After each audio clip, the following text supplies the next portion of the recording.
नमस्कार जली ट्यूटोरियल को मु समस्त को स्वागत जनाऊँगी। तेबे आज आमे एक विषय पढ़ा जो विषय होची आम भाषा साहित्य बही रे थिबा सप्तम श्रेणी क्लास 7 रे पाठ नंबर 2 विषयटीर ना होची मार्टिन लुथरଙ୍କ पिलादिन। आउ जीए यहाँ को लिखिछंती तांको ना होची पंडित नीलकंठ दास। तेबे एई नीलकंठ दास को विषय रे मुटिकी कहि रखुची। एई नीलकंठ दास पुरी जिल्लार सत्यवादी थाना अंतर्गत श्री रामचंद्रपुर ठारे जन्मग्रहण करथिले। सीए थिले जणे विज्ञ शिक्षक, संस्कारक, सफल साहित्यिक और राजनीतिज्ञ मध्य। तांकर श्रेष्ठ कृति गुड़िक होची भक्ति गाथा, प्रणयिनी, कणार्के और खारबेल इत्यादि। तेबे एई मार्टिन लुथरଙ୍କ पिलादिन कथा विषय जो पंडित नीलकंठ दास लिखिछंती एई तुम मानक भितरे अनेक भल गुण लुचि रहिछि। तेणु किए कहि पारिबो आजिर शिशु होछि कालीर नागरिक आ कालीर भविष्यत। तेणु भविष्यत रे ता भितरे कि संभावना निहित अछि ए कथा केही जानी न थांती। तेणु एई विषय रे प्रत्येक शिशु मानक भितरे गोटे विराट संभावना लुचि रही थाए। जेमिति कि गोटे छोट मंजी भितरे गोटे विराट वृक्ष सुप्त अवस्था रही थाए। जेतेबेले पाणीपाग, जलवायु, सूर्य किरण पड़े से मंजीरु गोटे गछ होई विराट गछरे परिणत हुए। तेणु एडे टिके मंजी भितरे एते बड़ गछ गोटे लुकायित भाव थाए। ठीक सेमिति एई मार्टिन लुथरଙ୍କ पिलादिन विषय रे जो कथा कहा जाइछि एथिरे आम भितरे लुचि रहिथिबा एक सुप्त शक्ति बा विराट काय मानवत्व आम भितरे केमिति लुकायित हो रहिछि ताकू दर्शाइबा पाई एई पंडित नीलकंठ दास एठारे एई विषयटा को लिखिछंती। तेणु आस आम समस्ते ए विषयटी को जानी नबा। शिक्षक और छात्र मानक संबंध घेनी बहुत प्रबंध आउ पुस्तक मान लेखा जाइछि और विद्यालयर पाठदान ठारू साधारण सभा मंच रे वक्तृता देवा पर्यंत नाना भावरे ए कथार आलोचना होइछि, हेउछि और हेबो मध्य। यथार्थ रे शिक्षक किए ना शिक्षक होउछंती जिए शिक्षा देई विद्यार्थी को मनीष करी संसार पाई जड़े उपयुक्त करिवार व्यक्ति। आउ विद्यार्थी किए ना विद्यार्थी होउछि शिष्य। अर्थात शिष्यर काम कौन ना शिष्य होउछि शिक्षा को आदर रे ग्रहण करी निजर जीवन क्रिया को सही अनुसारे चलाइबा पाई उद्दिष्ट बा अभिप्रेत।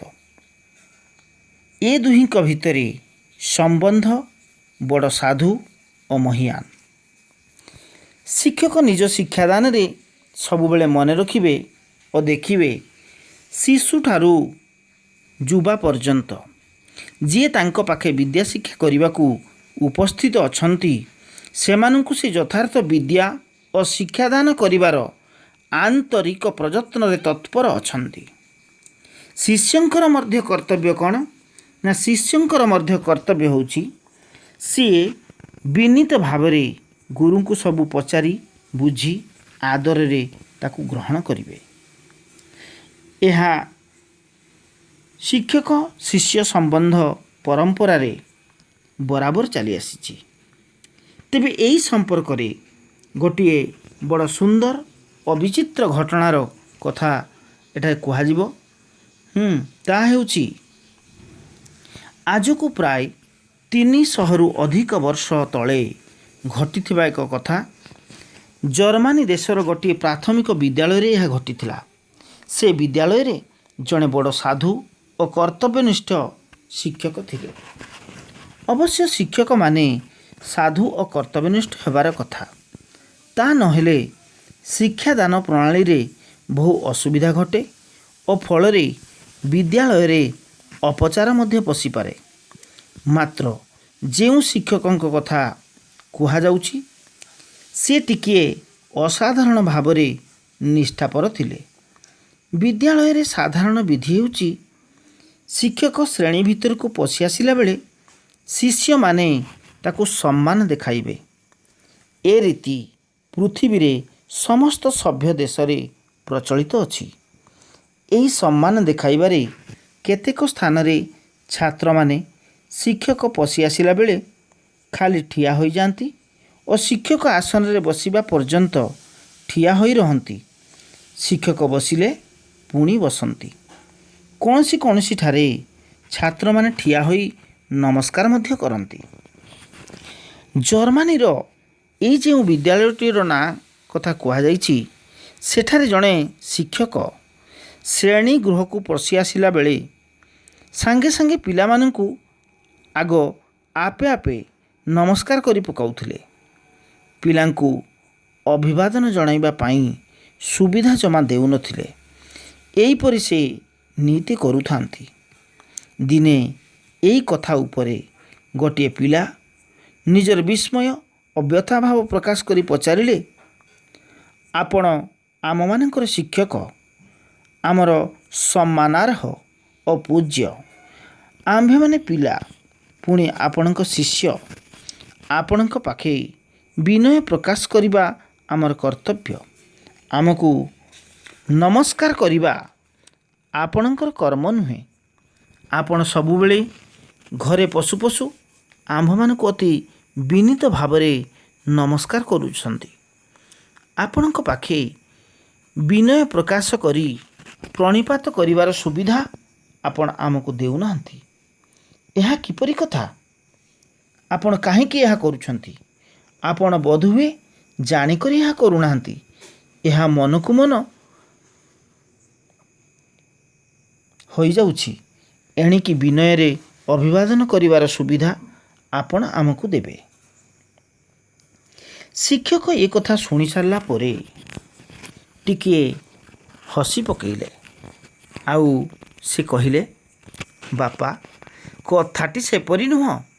ମୁଁ ଜାଣିବୁଝି ତୁମକୁ ବିନୟ ଦେଖାଉଛି, ନମସ୍କାର କରୁଛି, ବୁଝିପାରୁଥିବ। ମୁଁ ମଧ୍ୟ ଏ କଥା ଭଲ କରି ହୃଦୟଙ୍ଗମ କରୁଛି। ମୁଁ ଆଜି ଶିକ୍ଷକ ହୋଇଛି ବୋଲି ତୁମଠାରୁ ବଡ଼ ହୋଇଛି, କିନ୍ତୁ ଜୀବନରେ ଯାହା ହେବାର କଥା ତାହା ମୁଁ ହୋଇସାରିଛି। ମୋର ବିଦ୍ୟାଳୟ ଶିକ୍ଷା ଶେଷ ହୋଇଛି।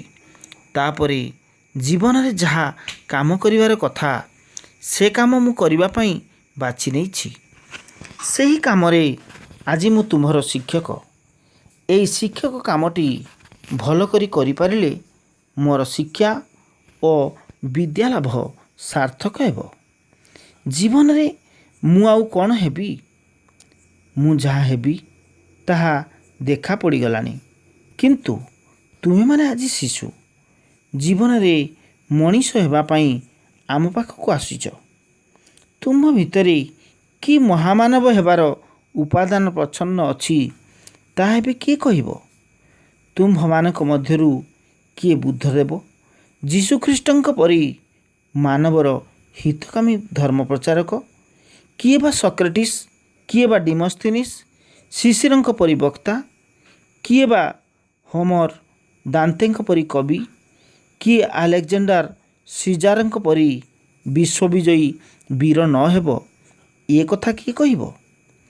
तुम भितरे कवि शक्ति कि तेज कि मनीषा लुचिकरी रही ता मु जाने नहीं, किंतु मु बुझीछि तुमे मो परी जहा हेबार होई जाई ना। अंततः तुम भितरु किए हुए तो महाविद्यावंत और महावीर होई पारे। सेथिपाई तुम मध्यरे थिबा से भविष्यत महामानव मानंकु मु नमस्कार हुए। आश्चर्य कथा, ये जो पिलाटी शिक्षकों को प्रश्न करथिले से सतकु सत जणे महामानव होई पारिथिले। से थिले आमर प्रिय मार्टिन लूथर। ख्रीस्टियान मानकर सत्य समाचार बा धर्मशास्त्र हेउछि बाइबल। ख्रीस्टियान धर्मजाजक पोप जहाँ कहूथिले बा करूथिले ताहा ही बाइबेलर अर्थ और उपदेश बोली ख्रीस्टियान माने धरि नेउथिले। आपत्ति कले दंड पाउथिले, किंतु प्रकृत रे पोप धर्मशास्त्र जहाँ अर्थ करूथिले सेथिरे निजर आधिपत्यर प्रतिष्ठा और प्रचार गूढ़ रहिथिबा फलरे समाज रे बहुत विकृति पशि जाइथिला। किंतु केतेक ଏହା ବିରୁଦ୍ଧରେ आपत्ति करी विद्रोही होई पोपଙ୍କ आधिपत्य सम्मुखरे समस्त विपद और निर्यातना वरण करी संस्कार आनिबा निमित्त जनचेतना जाग्रत करिबारे ब्रती होइतिले। एही आपत्तिकारी विद्रोही माने हेउछंती ख्रीस्टियान मानक भितरी प्रोटेस्टांट संप्रदाय।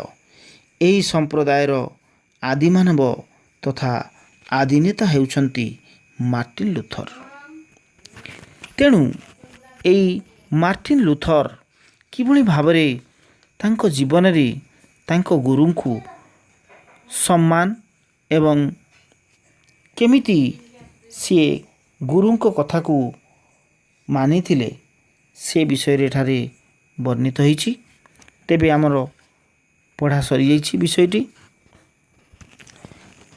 वर्तमान आमे यार प्रश्नावली गुड़ी को देखि नबा।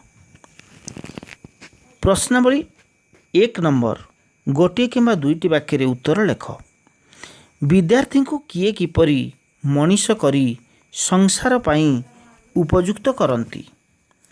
विद्यार्थी को शिक्षक मनीष करी संसार पाई उपयुक्त करि थांती। शिक्षक और विद्यार्थी मध्य संबंध किपरि हेबा उचित? शिक्षक एवं शिष्य बा विद्यार्थी मध्य संबंध बड़ साधु और महियान हेबा उचित। शिक्षक निज शिक्षादान बेले कौन मन रखिबा आवश्यक? शिक्षक निज शिक्षादान रे सबु बेले मन रखिबे आउ देखिबे जे शिशुठार युवा पर्यंत जी तांको पाखरे विद्या शिक्षा करने उपस्थित अछंती सेमानंकु से यथार्थ विद्या और शिक्षादान करिवार आंतरिक प्रयत्न रे तत्पर अछंती। शिक्षादान काल रे शिष्य मानकर कर्तव्य कौन? शिक्षादान काल रे शिष्य मानकर कर्तव्य होउछि से विनीत भाव रे गुरु को सबु पचारि बुझी आदर रे ग्रहण करिवे। केउ देशर प्राथमिक विद्यालय रे घटिथिबा कथा एठारे वर्णित होईछि ना जर्मनी देशर विद्यालय रे घटिथिबा घटना कथा एठारे वर्णित होईछि। सेही विद्यालयर शिक्षकंक निकटरे किए काहेकि निजर विस्मय और व्यथा भाव प्रकाश करथिले? सेही विद्यालयर शिक्षकंक निकटरे मार्टिन लूथर महामानव मार्टिन लूथर शिक्षकंक निकटरे निजर विस्मय और व्यथा भाव ପ୍ରକାଶ କରିଥିଲେ। ଶିକ୍ଷକ ଶ୍ରେଣୀରେ ପଶିବା ପରେ ଠିଆ ହୋଇଥିବା ଛାତ୍ରମାନେ ପୁଣି କେତେବେଳେ ବସନ୍ତି?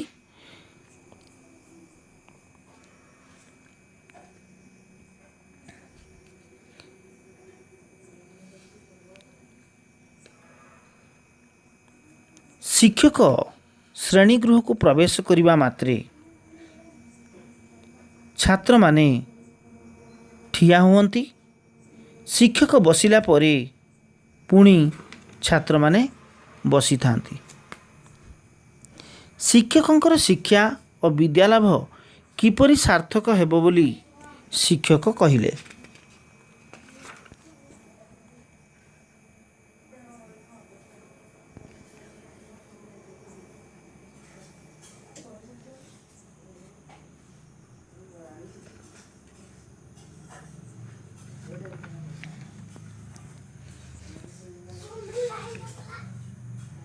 ଶିକ୍ଷକଙ୍କର ଶିକ୍ଷା ଓ ବିଦ୍ୟାଲାଭ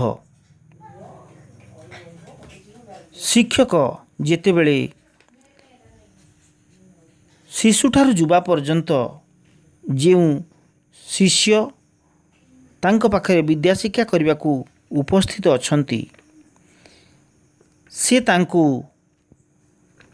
ଯଥାର୍ଥରେ ବିଦ୍ୟା ଓ ଶିକ୍ଷାଦାନ କରିବାର ଆନ୍ତରିକ ପ୍ରଯତ୍ନରେ ଯେତେବେଳେ ତତ୍ପର ଥାଆନ୍ତି, ସେତେବେଳେ ତାଙ୍କର ବିଦ୍ୟାଲାଭ ସାର୍ଥକ ହୋଇପାରିବ ବୋଲି ଶିକ୍ଷକ କହିଲେ। ପିଲାମାନଙ୍କ ଭିତରେ କେଉଁ ସବୁ ସମ୍ଭାବନା ଅଛି ବୋଲି ଶିକ୍ଷକ ଭାବୁଥିଲେ? ନା ପିଲାମାନଙ୍କ ଭିତରୁ କିଏ ବୁଦ୍ଧଦେବ, କିଏ ଯୀଶୁଖ୍ରୀଷ୍ଟଙ୍କ ପରି ମହାମାନବର ହିତକାମୀ ଧର୍ମ ପ୍ରଚାରକ, କିଏ ବା ସକ୍ରେଟିସ୍, କିଏ ବା ଡିମସ୍ଥିନିସ୍ ଶିଶିରଙ୍କ ପରି ବକ୍ତା, କିଏ ବା ହୋମର ଦାନ୍ତେଙ୍କ ପରି କବି, କିଏ ଆଲେକଜାଣ୍ଡାର ସିଜାରଙ୍କ ପରି ବିଶ୍ୱବିଜୟୀ ବୀର ନ ହେବ, ଏକଥା କିଏ କହିବ? ତେଣୁ ପିଲାମାନଙ୍କ ଭିତରେ ଏହିସବୁ ମହାମାନବ ବା ସମ୍ଭାବନା ସବୁ ଲୁଚି ରହିଛି ବୋଲି ଶିକ୍ଷକ ଭାବୁଥିଲେ। କେଉଁ ମହାମାନବ ତାଙ୍କ ପିଲାଦିନେ ନିଜ ଶିକ୍ଷକଙ୍କୁ ଏହି ପ୍ରଶ୍ନ କରିଥିବା କଥା ବର୍ଣ୍ଣିତ ହୋଇଛି? ମହାମାନବ ମାର୍ଟିନ ଲୁଥର ପିଲାଦିନେ ନିଜ ଶିକ୍ଷକଙ୍କୁ ଏହି ପ୍ରଶ୍ନ କରିଥିବା କଥା ବର୍ଣ୍ଣିତ ହୋଇଛି। ସେ କେଉଁ ସମ୍ପ୍ରଦାୟର ନେତା ଥିଲେ? ସେ ପ୍ରୋଟେଷ୍ଟାଣ୍ଟ ସମ୍ପ୍ରଦାୟର ନେତା ଥିଲେ। ପୋପଙ୍କୁ କେଉଁମାନେ କାହିଁକି ବିରୋଧ କରୁଥିଲେ? ପୋପଙ୍କୁ ପ୍ରୋଟେଷ୍ଟାଣ୍ଟ ସମ୍ପ୍ରଦାୟର ଲୋକମାନେ ବିରୋଧ କରୁଥିଲେ। କାହିଁକି? ନା ଏଇ ପୋପ୍ ମାନେ ଧର୍ମର ଶାସ୍ତ୍ରର ଅର୍ଥ ଯାହା କହୁଥିଲେ, ସେଥିରେ କେବଳ ନିଜର ଆଧିପତ୍ୟର ପ୍ରତିଷ୍ଠା ଓ ପ୍ରଚାର ଗୂଢ଼ ରହିଥିଲା। ତେଣୁ ଏହା ଫଳରେ ସମାଜରେ ବହୁତ ବିକୃତି ପଶିଯାଇଥିଲା। ସେଥିପାଇଁ ପୋପଙ୍କୁ ପ୍ରୋଟେଷ୍ଟାଣ୍ଟ ସମ୍ପ୍ରଦାୟର ଲୋକମାନେ ବିରୋଧ କରୁଥିଲେ।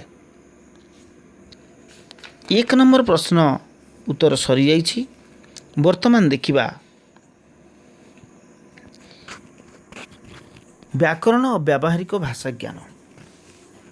5 ନମ୍ବର ପ୍ରଶ୍ନ, ନିମ୍ନଲିଖିତ ଶବ୍ଦଗୁଡ଼ିକ ବ୍ୟବହାର କରି ବାକ୍ୟ ଗଠନ କର। ପ୍ରଯତ୍ନ। ଆମେ ପାଠ ପଢ଼ିବା ପାଇଁ ସବୁବେଳେ ପ୍ରଯତ୍ନ କରିବା ଆବଶ୍ୟକ। ଅଭିପ୍ରେତ। ଏଇ ନୀଳ କଇଁଟି ମା ଦୁର୍ଗାଙ୍କ ନିମନ୍ତେ ଅଭିପ୍ରେତ। ବିନୀତ। ଛାତ୍ରମାନେ ସବୁବେଳେ ବିନୀତ ଭାବରେ ଗୁରୁଙ୍କ ପାଖରେ ବସିବା ଉଚିତ। ପ୍ରଚ୍ଛନ୍ନ। ମୋର ସଫଳତା ପଛରେ ମୋ ବାପାଙ୍କର ପ୍ରଚ୍ଛନ୍ନ ହାତ ରହିଛି। ହିତକାମୀ। ନିମ୍ବ ପିତା ହେଲେ ମଧ୍ୟ ଏହା ଶରୀର ପକ୍ଷେ ହିତକାମୀ ଅଟେ। ଆଧିପତ୍ୟ। ଇଂରେଜମାନେ ଆମ ଦେଶରେ ଆଧିପତ୍ୟ ବିସ୍ତାର କରିଥିଲେ। କର୍ତ୍ତବ୍ୟନିଷ୍ଠ। ମୋ ବାପା ଜଣେ କର୍ତ୍ତବ୍ୟନିଷ୍ଠ ବ୍ୟକ୍ତି ଅଟନ୍ତି। ହୃଦୟଙ୍ଗମ। ମୋ କଥାକୁ ଛାତ୍ରମାନେ ହୃଦୟଙ୍ଗମ କଲେ। 6 ନମ୍ବର ନିମ୍ନଲିଖିତ ଶବ୍ଦଗୁଡ଼ିକର ସ୍ତ୍ରୀଲିଙ୍ଗରେ ରୂପ ଲେଖ। ସାଧୁ ସାଧ୍ୱୀ, ମହିୟାନ ମହିୟସୀ, ଶିକ୍ଷକ ଶିକ୍ଷିକା, ବିଜୟୀ ବିଜୟିନୀ, ବୀର ବୀରା, ଧର୍ମ ପ୍ରଚାରକ ଧର୍ମ ପ୍ରଚାରିକା, ଆପତ୍ତିକାରୀ ଆପତ୍ତିକାରିଣୀ, ବିଦ୍ରୋହୀ ବିଦ୍ରୋହିଣୀ। 7 ନମ୍ବର ନିମ୍ନଲିଖିତ ଶବ୍ଦଗୁଡ଼ିକୁ ସଂଶୋଧନ କରି ଲେଖ। ନିର୍ଯାତନା, ନିର୍ଯାତନା ଲେଖା ହେଇଛି, ସେଇଟା ହେଉଛି ଖାଲି ନିର୍ଯାତନା। ବିନୀତ, ବରେ ହର୍ଷଇ ନରେ ଦୀର୍ଘଇ ତ, ବିନୀତ। ନିଷ୍ଠାପର ଲେଖା ହେଇଛି, ନିଷ୍ଠାପର ହେବ, ବୁଧନେଶ ତଳେ ଠ ହେବ, ନିଷ୍ଠାପର। ସମ୍ମାନ, ସ ଦନ୍ତେଶ, ମରେ ମ ତହିଁରେ ଆକାର, ସମ୍ମା ଦନ୍ତେନ, ସମ୍ମାନ। ବକ୍ତୃତା, ବ କରେ ତ ତହିଁରେ ରୁ ତରେ ଆକାର ତା, ବକ୍ତୃତା। ତାପରେ ଆସ 9 ନମ୍ବରକୁ କ ସ୍ତମ୍ଭ ସହିତ ଖ ସ୍ତମ୍ଭକୁ ଯୋଗ କରିବା। ସକ୍ରେଟିସ୍ ଦାର୍ଶନିକ, ଶିଶିର ବକ୍ତା, ହୋମର କବି, ଆଲେକଜାଣ୍ଡାର ବିଶ୍ୱବିଜୟୀ, ଦାନ୍ତେ କବି, ଯୀଶୁଖ୍ରୀଷ୍ଟ ଧର୍ମ ପ୍ରଚାରକ। ତାପରେ 10 ନମ୍ବର ଗୋଟିଏ ପଦରେ କ'ଣ ହେବ ଲେଖ। ହିତ କାମନା କରେ ଯେ ସେ ହିତକାମୀ, ଧର୍ମ ପ୍ରଚାର କରନ୍ତି ଯେ ସେ ଧର୍ମ ପ୍ରଚାରକ, ବିଶ୍ୱକୁ ବିଜୟ କରିଛନ୍ତି ଯେ ସେ ବିଶ୍ୱବିଜୟୀ, ବିଦ୍ରୋହ କରୁଛନ୍ତି ଯେ ସେ ବିଦ୍ରୋହିଣୀ, ଆପତ୍ତି କରନ୍ତି ଯେ ସେ ଆପତ୍ତିକାରୀ। ବର୍ତ୍ତମାନ ଏହି ବିଷୟଟି ଆମର ପ୍ରଶ୍ନ ଉତ୍ତର କାର୍ଯ୍ୟକ୍ରମ ମଧ୍ୟ ସମ୍ପୂର୍ଣ୍ଣ ହୋଇଛି। ତେବେ ଆଜି ସମୟ ହୋଇଯାଇଛି, ଏଇଠି ରଖୁଛି। ନମସ୍କାର।